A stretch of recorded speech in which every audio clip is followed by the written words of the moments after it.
Okay. What you're talking to.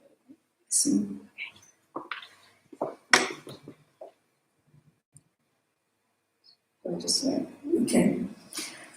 For once you have tasted flight, you will walk with your eyes turned skyward, for there you have been, and there you will long to return. This quote was said by Leonardo da Vinci roughly 250 years before the first manned flight, and closer to 400 years before the first heavier-than-air powered flight.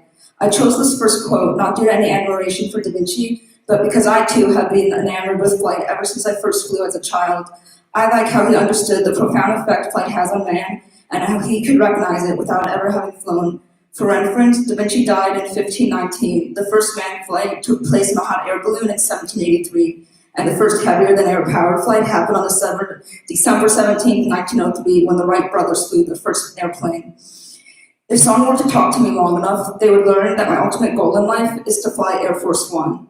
But it was a non-linear process. It started with my parents moving to America, far away from any family members, which resulted in them having to take me and my siblings with them when they traveled.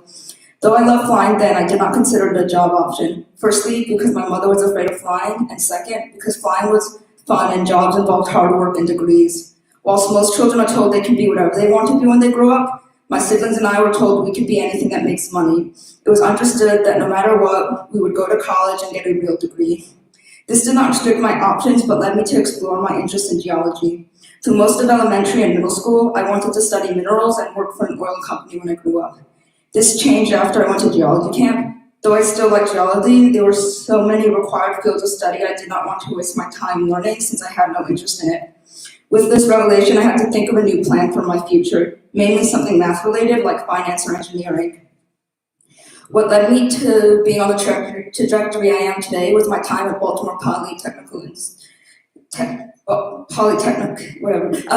got put in the JROTC track. It happened to be Air Force JROTC. I became engaged in the ROTC classes, and it helped me decide that I wanted to be an aeronautical engineer. I also thought this class would be very beneficial since it might give me an advantage for college and even an ROTC scholarship.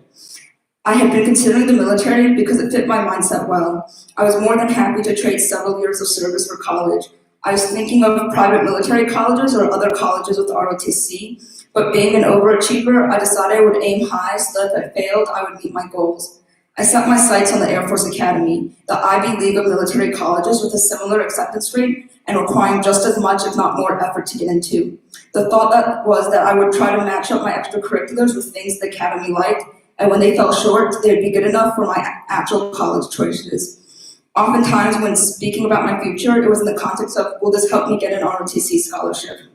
One event that caused a major change to that was the time I went to an air show at Joint Base Andrews with the ROTC at school.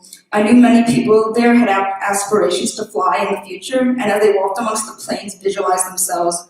Only after hearing my friends speak about flying did it finally click to me that I too could fly planes. It took a while to think over, and a longer while to think of how to ask my mother. After a slight pause, she agreed and came with me to ask the colonel at school ways to go about doing this, and she suggested joining the Civil Air Patrol. Unfortunately, the class size at Poly was overwhelming and my grades suffered, so my parents promptly searched for a more suiting school. My biggest concern with switching schools was that I would no longer be in the JROTC and would lose my competitive edge for college. This notion quickly went away when going to the Air Force Academy was no longer some unrealistic dream, but a goal I could strive for. To quote the Civil Air Patrol Leadership Manual, a dream is a goal with a deadline, and I used CAP's SMART goals to set up my plans for the future. I was going to get good grades in Oldfields, get my private pilot license, and continuous CAP, all in order to give me a competitive edge when applying to the Air Force Academy at Embry-Riddle, so I could get a degree in aeronautical engineering and become a pilot. To elaborate on Civil Air Patrol, it is the Air Force Auxiliary. Its three missions are emergency services, aerospace education, and the cadet program. In the cadet program, military drilling ceremonies, customs and courtesies, how to wear a uniform, aerospace and leadership is taught. Everything's structured after the Air Force, including the uniform and ranks. Before I even came to Oldfields, I went to an encampment, which is like CAP's basic training, which I used to determine if this was a future I wanted to commit myself to. It was an experience that alone could be the grounds for a whole speech, and to describe it shortly, it's the most fun I only want to have once. I dedicated my time to studying and promoting through the ranks. After receiving my first milestone, the talk changed from helping a scholarship to helping apply seriously to the Air Force Academy. This time last year, I received my Mutual Award, which is the second milestone award and made the transition from cadet NCO to cadet officer. This award is equivalent to Eagle Scout and the Girl Scout Gold Award. As of about 2 weeks ago, Baruch Hashem, I earned my Earhart Award, which is the third milestone, and about 5% of cadets reach this point. This was one of the things that gave me confidence, and the other being my flying lessons. Da Vinci could not be more right about flying.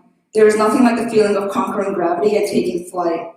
I do not just long to return, I ache for the sensation when lift occurs whilst everything else melts, getting lost in the drag.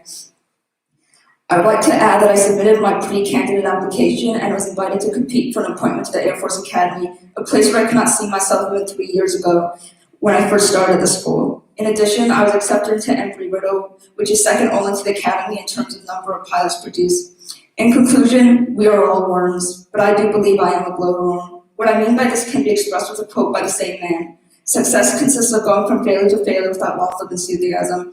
Many people choose superficial means to define themselves, but what defines me is my dedication as well as my commitment to the CAP core value of excellence is the Odyssey's pillar of hard work.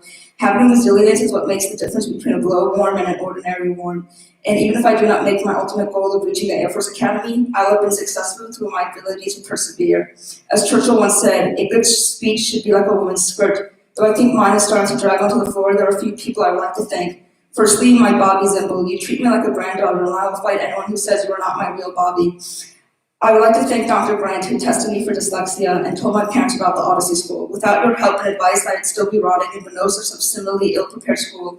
I would not have known about the Odyssey School, and many of my accomplishments would not have come to pass. I owe part of where I am today to you, and I will forever be thankful. I wish I could personally thank every teacher at the Odyssey School individually for educating me, but all together we'll have to suffice. Students is not a container you have to fill, but a torch you have to light up, and you set me blazing. You went in above and beyond for me. I came to your school not knowing how to spell my own middle name, but I left reading 60 books a year, which will forever be my biggest accomplishment. Moving on to Oldfields, I would like to thank Miss Wendy. Everything good at this school has stemmed from you. You told me who to choose for my advisors while being an unofficial advisor to me.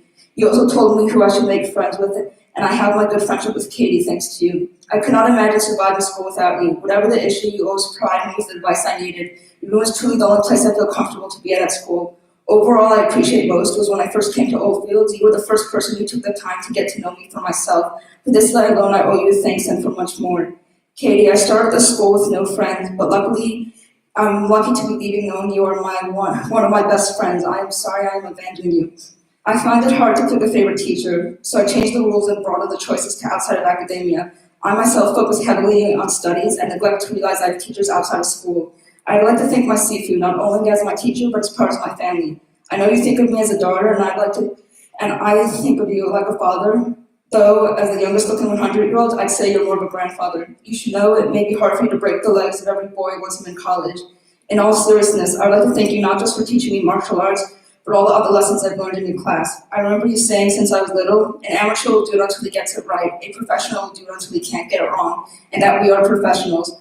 I carry this thought through all the work I do and will continue to in the future, but more importantly, you taught me to not get mad, but to get even. So I hope saying I'm sorry for calling you old will make us even. Now, a fragment for a friend. If your soul left the earth, I would follow and find you, silent, my starship suspended in night. This is for my best friend. I said reading 60 books a year was my greatest accomplishment, but it was you who encouraged me to reach it. I hope you have enough books and can update your Goodreads in Israel. For my siblings, the only enemy you cannot live without, Abram Yehuda. I said I was going to be mature and not say this, but instead I'm going to be mature and not say this more than once. I told you so. I hope you can recover and finish basic training.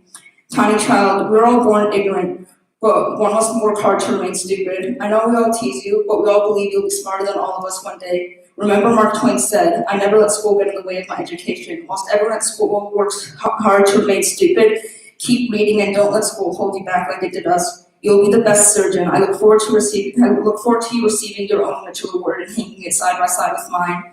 Daddy, you went Scrabble with 4-letter words whilst losing at poker. I remember little things like baking cookies and you reading me The Faraway Tree of Shabbos or the subtitles of a movie because they were too fast. All things I could do on my own now, thankfully. You taught me things from cooking to math. Everything you do seems like little things, But I am reminded in my terrible Hindi, body body sharon mein, aasi choti choti baho jara hiti hai. In the big city, these small things happen. That even things that seem small matter a lot to me. Mommy G, one thing I am glad Daddy did not teach me is how to play poker. You often tell me no good deed goes unpunished. I know when dealing with me, many things you do can feel punishing, even when you were doing it to help me. The best deed you did for me was my education, and only as I get older do I realize how punishing it must have been for you. I know dyslexia is a disability, but it was you who took on the hardship. You were concerned I would not make it to college or learn to read or write. But all I saw was my diligent mother who promised me pizza if I got A's on my report card, who gave me rewards every time I finished one of my summer workbooks, who helped me set up my college plan and paid for my school. I hope my future success can bring you enough nachas to make up for all the stress I put you through. Everything I mentioned prior to this is only possible because of you. Every success and every relationship. You noticed I was struggling in school. You took me to Dr. Brand. You sent me to Odyssey. You let me go to public school. You let me fly and join Civil Patrol. It was because of you I'm standing here today fulfilling my requirements to graduate.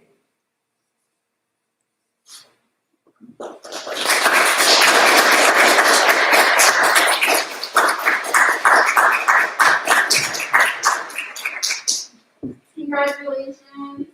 You're so proud.